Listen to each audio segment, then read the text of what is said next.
Saber viver para mim, e à medida que eu vou envelhecendo eu percebo isso mais, é você ter a capacidade de poder discernir, pensar, meditar, pedir perdão, ser perdoado, perdoar e de preferência se auto-perdoar. Eu sou Alexandre Kalash, sou presidente do Centro Internacional da Longevidade aqui no Rio de Janeiro e trabalho na área de envelhecimento há 45 anos. Esse depoimento faz parte do Festival Saber Viver.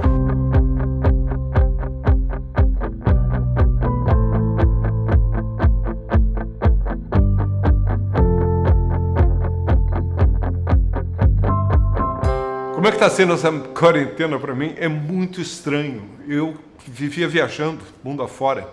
Na verdade, eu estava em Lisboa, tinha chegado lá no dia 12 de março para um monte de eventos e de compromissos e, de repente, caiu a ficha. No dia que cheguei, ainda estava tudo normal. Saí para jantar com amigos, Lisboa, início de primavera. No dia seguinte, era como se um meteoro tivesse caído em cima. E eu vim embora.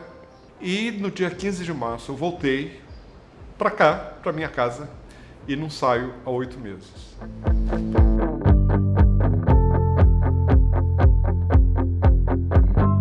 Eu costumo comparar que a vida com essa revolução da longevidade, ela se transformou numa maratona.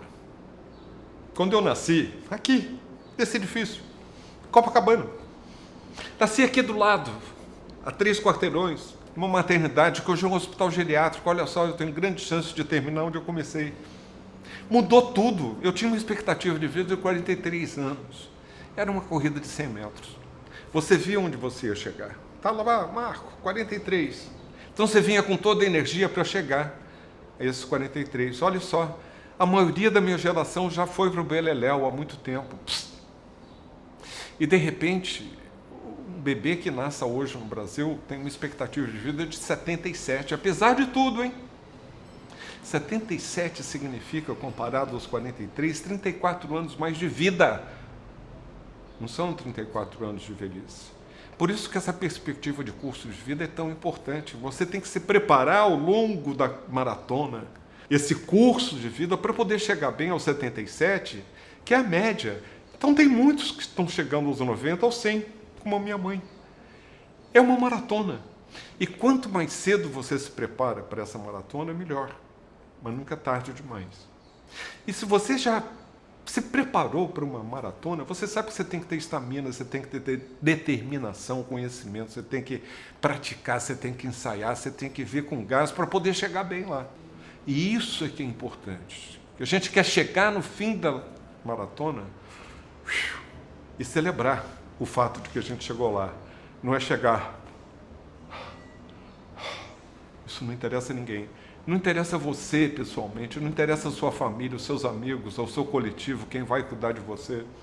Porque em vez de você continuar contribuindo, ativo, aos 90, você vai chegar com 20 anos, 30 anos, precisando de alguém que lhe cuide. Isso é duro.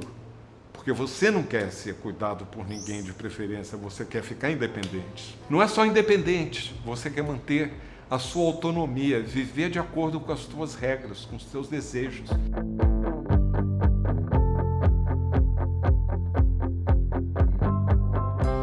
Quem é velho? Isso é uma pergunta que você tem que fazer individualmente a cada um, e a maioria vai te responder: o velho sou eu daqui a 10 anos. Então, primeiro vem o negacionismo. Então, é importante que as pessoas percebam. Os mais jovens têm dentro de si o velho de amanhã. E o velho tem que cair a ficha, para que ele perceba. E se o jovem tiver essa percepção de que ele é o velho de amanhã, ele vai se preparar para isso. Senão ele vai empurrar para frente, com a barriga. Literalmente, hein? Que a barriga vai crescendo e ele vai empurrando para frente. Então, eu sempre repito esse mantra. Para você envelhecer bem, primeiro, aceite o fato de que envelhecer é bom, morrer cedo é que não presta. E segundo, que para se preparar bem para a velhice, quanto mais cedo, melhor. Nunca é tarde demais. Começa aos 20, não começou aos 20, começa aos 30, não começou aos 30, começa aos 50, aos 60, aos 80. Mas sempre você vai ter ganho.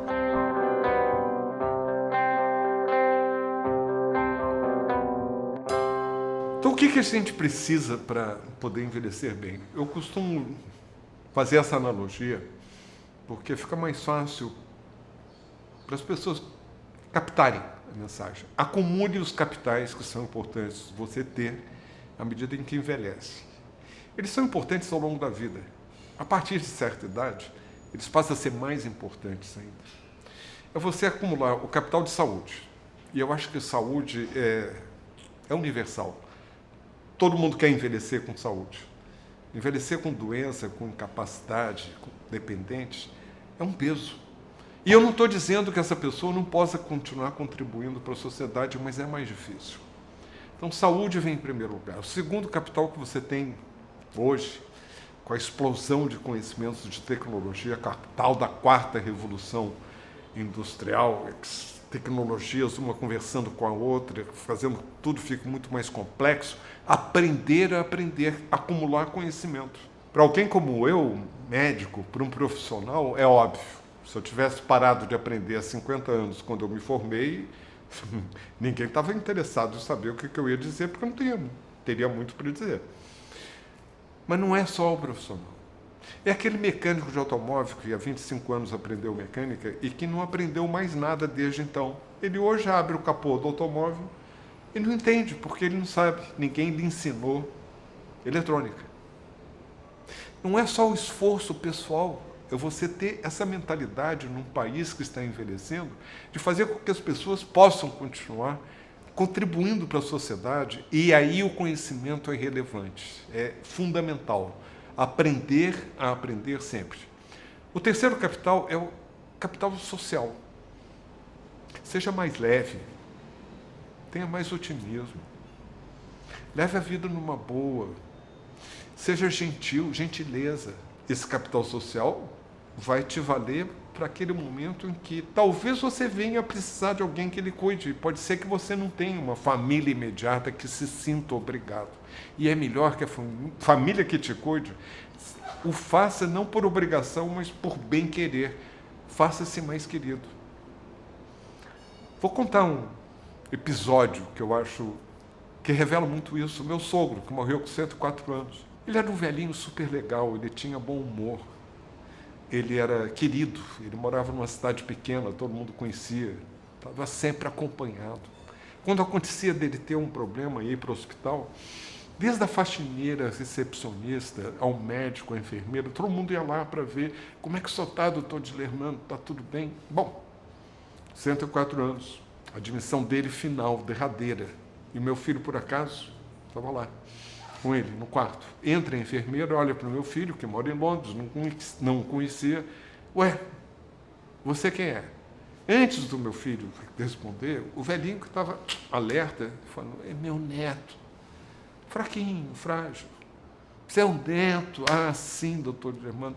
Me lembra, de novo, filhos, quantos que o senhor tem? Resposta, por enquanto, só 3. É isso, gente. É levar a vida com humor. Né? Senão ele não estaria sendo ali mimado, paparicado no final da sua vida, longa, bela vida. Mas o capital financeiro faz uma diferença. E quem puder, capriche. Quando você junta tudo isso, você tiver a sorte de ter esses 4 capitais, maravilha. Mas não é tudo. Porque se você não tiver um propósito de vida, se você não souber por que você acordou de manhã, que diferença você vai fazer para o bem, para a tua sociedade, para a tua família, para os teus amigos, ou para si mesmo, o que adianta? O que adianta envelhecer?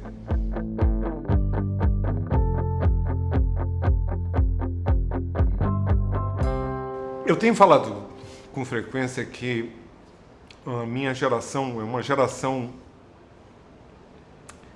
meio curiosa, né? Nós somos os baby boomers. Pum! Bum! Nascemos muito, foi depois da guerra, com aquela inocência de que não ia ter mais guerra, então as pessoas estavam celebrando, tiveram muitos filhos. Então, teve aquele grupo grande de crianças nascidas e com um nível de saúde muito melhor do que qualquer geração anterior. Nasceram muitos e morreram menos, comparado com antes. Mais saúde, mais numerosos, com mais conhecimentos, e com afluência. Eu não estou falando necessariamente do Brasil, eu estou falando do que aconteceu no mundo como um todo, e a gente acaba sendo influenciado. Então, essa geração dos baby boomers, eles tinham mais dinheiro no bolso, davam uma folguinha, tinham mais saúde, mais conhecimentos, estavam mais engajados, e eram muitos. E, claro, você acaba influenciando a sociedade como um todo. E foi com isso que essa transição da infância para a idade adulta foi criada, porque antes da Segunda Guerra Mundial, você podia estar na Alemanha ou nos Estados Unidos, mas você tinha que trabalhar para comer, e de repente deu essa folguinha. Haha, o que a gente fez? A gente virou a mesa, a gente foi experimentar, a gente se rebelou, a gente fez tudo o que tinha que fazer e mais. Né? Dos Beatles à Tropicália, os movimentos estudantis, 1968, guerra contra a ditadura, tudo aconteceu em função disso, mais um fator importante. É a primeira geração que tem a pílula.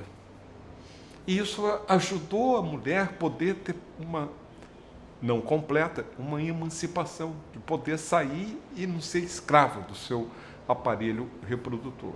Nós demos isso de mãos beijadas para a geração que nos seguiu. Eles acham que estão descobrindo tudo, porque nada, não. Lá nos anos 60 a gente estava pintando e bordando. E aí a gente veio. E de repente somos nós que estamos agora envelhecidos ou envelhecendo. Será que a gente vai ser igual? Será que a gente vai se comportar com o estereótipo, o modelo da vovó fazendo tricô? Fazer tricô para quem não tem mais neto?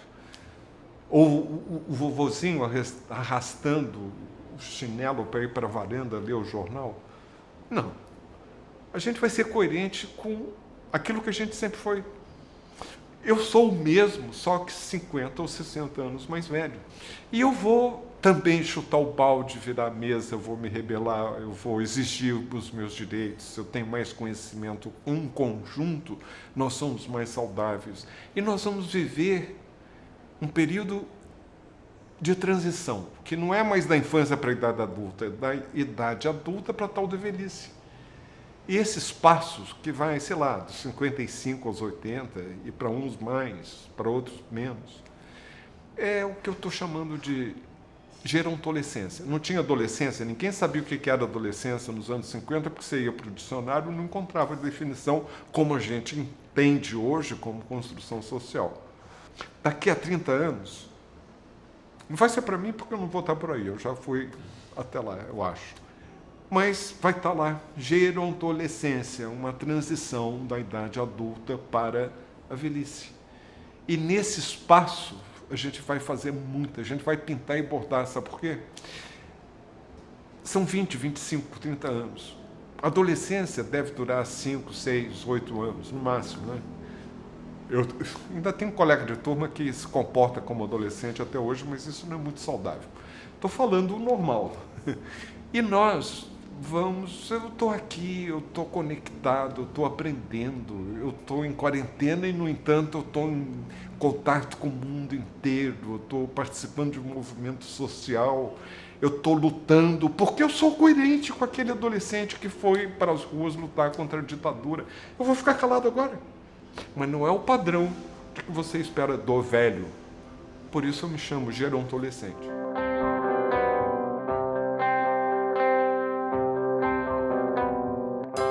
Se há uma expressão que eu detesto, é a tal da melhor idade. O que é a melhor idade? O que significa ser melhor idade?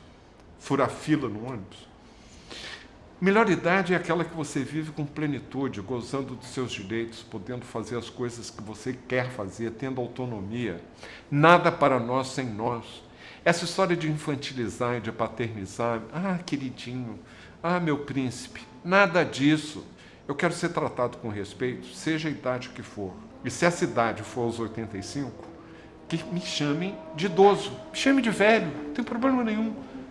Eu aceito perfeitamente ser chamado de velho, eu quero ser a voz do velho. E quero que nada seja feito para nós sem nós coletivamente. Seja aqui no Brasil, seja confrontando o Dr. Tedros na OMS, seja participando de lives com Nações Unidas, seja como um embaixador da sociedade civil internacional, seja aqui dentro do meu edifício, do meu condomínio, que me respeitem. Isso é você ser um cidadão ciente dos seus direitos e querendo que eles sejam observados, mas também tratando os outros e respeitando os seus direitos. Esse é recíproco, é intergeracional. Mas não venham me infantilizar e chamar melhor idade. Melhor idade pode ser aos 20, como pode ser aos 80. Pode ser a vida inteira, desde que você tenha as condições de exercer os seus direitos, de fazer as suas escolhas com a plenitude que a tua idade merece.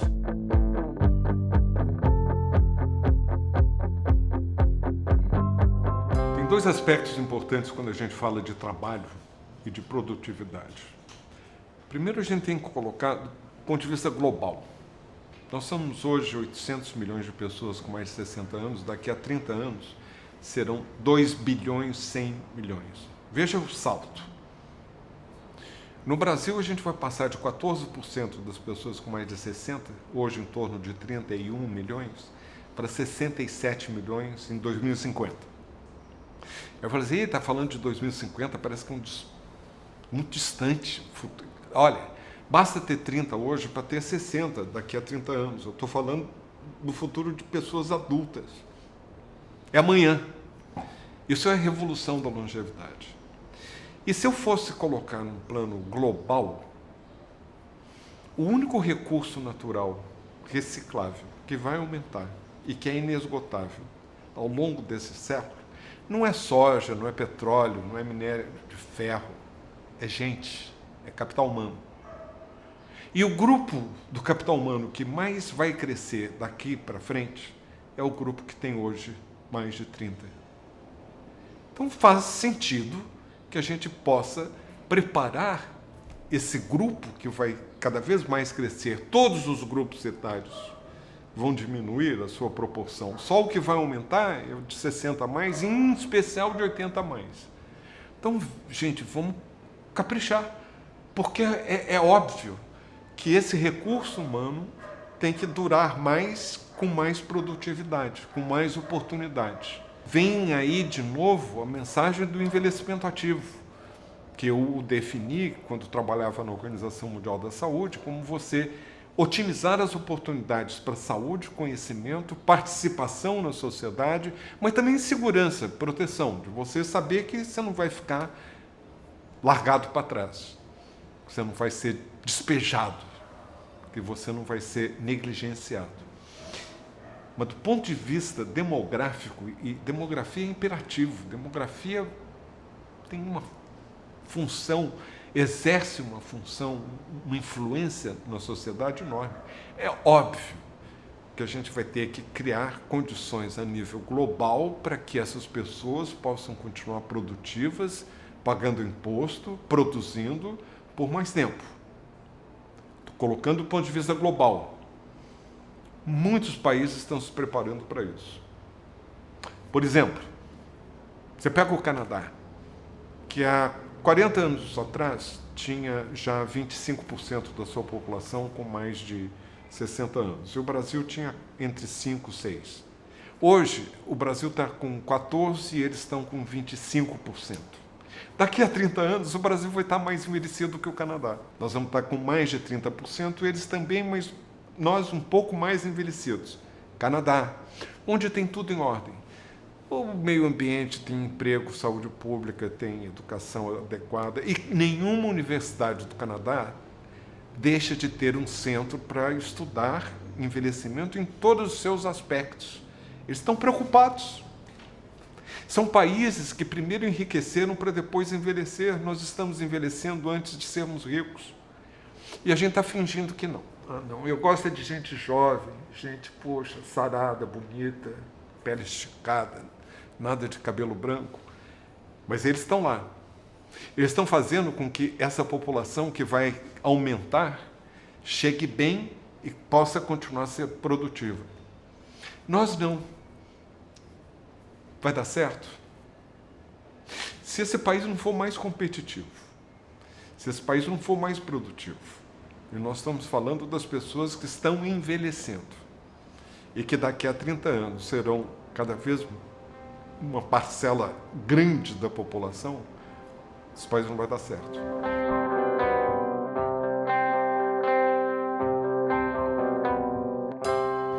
Isso é uma coisa curiosa, porque teve alguém perverso lá no início do século passado que traduziu a palavra do alemão, onde primeiro o conceito foi desenvolvido e depois também na Inglaterra, em outros países europeus, e traduziram para aposentado.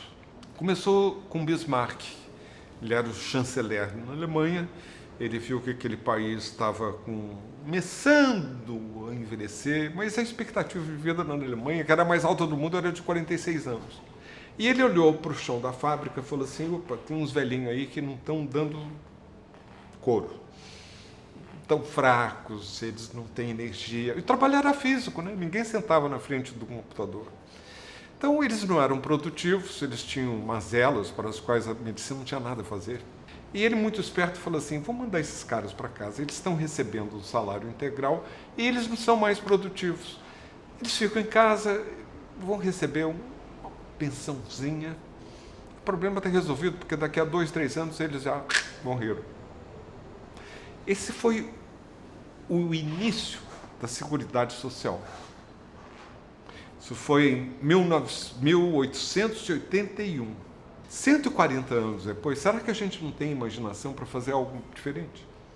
A gente continua mais ou menos fazendo como era na Alemanha. Você aprende no início da vida, depois você trabalha, e depois você se aposenta, só que eram 2 anos.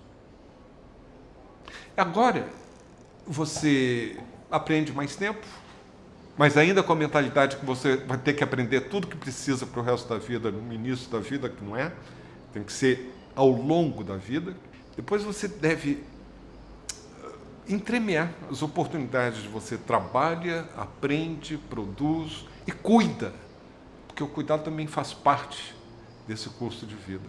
E vai aos poucos chegando a uma transição em que você trabalha menos tempo. Não tem que trabalhar 48 horas por semana, vai trabalhar 40, depois 30, depois tempo parcial, mas continua produtivo, continua consumindo, continua pagando imposto. Mas por que colocar a palavra aposentado? Remete àquelas casas antigas, lá do interior, casas grandes. Lá no fundo tinha um aposento. E ali botava o velho, no aposento, fora de circulação. E continuamos com esse conceito de que o aposentado tem que se aposentar, sair da sala. Eu estou aqui na sala da minha casa, eu vou aposentar aqui. Que aposentar nada, eu vou me adaptar, eu vou trabalhar menos ou mais, eu vou me valer da tecnologia, eu não preciso de força física, eu preciso de manter a cabeça aberta aprendendo, para evitar essa palavra maldita que traduziram nos anos 30 da aposentadoria. E aí vem esse conceito de você, dessa forma, continuar contribuindo para a sua sociedade por muito mais tempo, ciente dos seus direitos e ciente de que o meu lugar é na sala, não é lá no fundo, no aposento, não.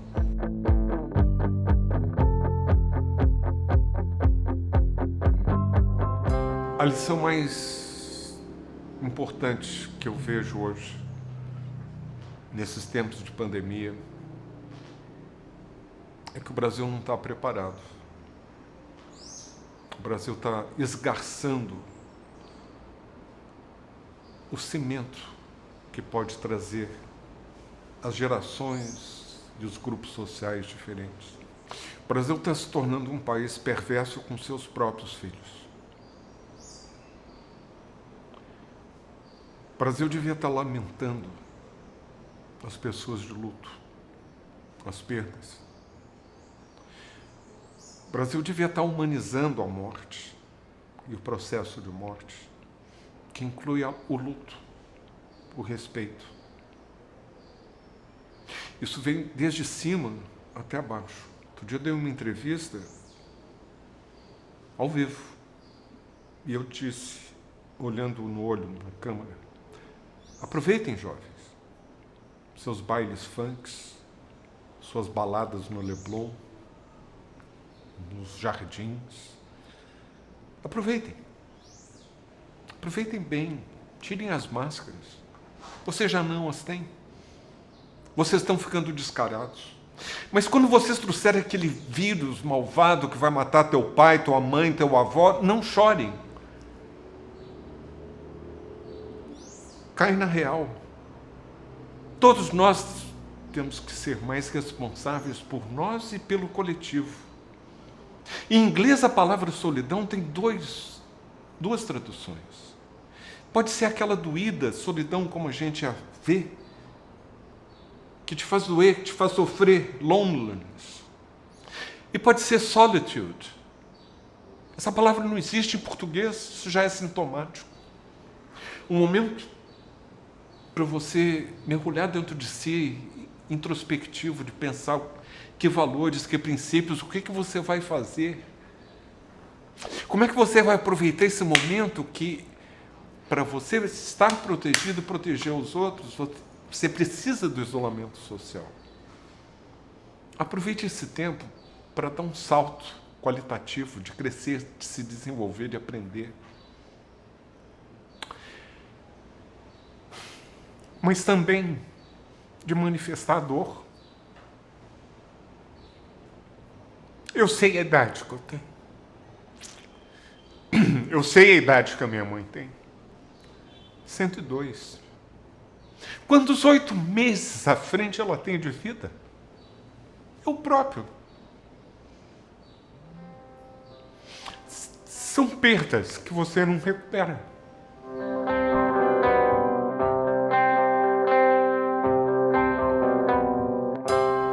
Como é que isso está afetando esse grupo chamado de alto risco? E sob o ponto de vista biológico, não há dúvida. Nós temos uma imunossenescência. A nossa resposta imunológica não é igual. E está visto, mundo afora, que a maioria das mortes é de pessoas com mais de 60 anos. No Brasil é um pouquinho diferente, porque como se envelhece mal e precocemente, aos 45, 50 você já tem os perrengues que um sueco não espera ter aos 80. Então, hipertensão, diabetes, obesidade, problema cardiovascular, pulmonar. Então, não é só a idade.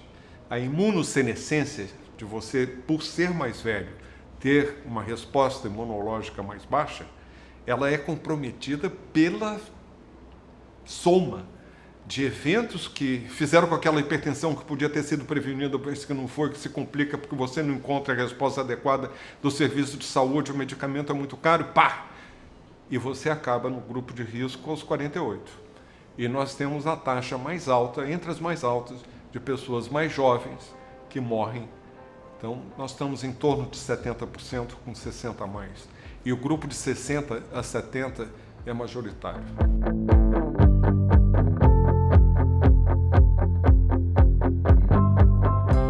O recado da Simone de Beauvoir, um livro magistral da velhice, a ressignificação da velhice.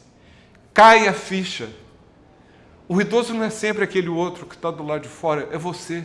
E você tem que se aceitar para poder se ressignificar cada etapa da vida e fazer com que as pessoas mais jovens se lembrem: eu vou envelhecer e eu tenho que me preparar para essa tal da velhice. E se eu não aceitar esse envelhecimento, se eu achar que esse país com esse hedonismo, cultivando sempre a beleza eterna, que tem que ser sarado, bonito, sem ruga, cabelo branco, nem pensar, você não aceita. E você acha que é sempre o outro, até que, de súbito, a coisa mais súbita que te acontece na vida é envelhecer. Não é bem assim. E tem um detalhe, né? Isso aqui é um ensaio. Outras pandemias virão. Do jeito que a gente está tratando o planeta, esses vírus, esses germes, eles estão aí à espreita. E cada árvore que é queimada, cada pantanal que é arrasado, cada coletivo de animais muito perto a massas humanas, essa troca, toda essa simbiose que esse mundo estranho está se transformando, vai fazer com que outras pandemias venham. Que a gente se prepare. Isso aqui é um aviso. E em qualquer pandemia, Somos nós, os idosos, os mais vulneráveis. Mas olhe, nós somos também os mais resilientes. Nós é que vemos a luz no final do túnel. Nós já passamos por poucas e boas. Olhem bem para nós, porque é da nossa voz que vai sair a palavra de esperança. Vai passar. Quando eu era diretor da Organização Mundial da Saúde, na área de envelhecimento e saúde, nós fizemos 16 estudos sobre crises e emergências em países diversos, que iam desde guerra até tempestade de neve, seca, furacão, terremoto, sempre olhando o idoso, sempre entre os mais vulneráveis, eles e os muito jovens, mas sempre entre os mais resilientes, que depois da crise é quem colocava tudo de volta. Então, está sendo um ensaio e é bom que a gente aprenda a sair dessa mais solidário, com mais harmonia, com mais empatia.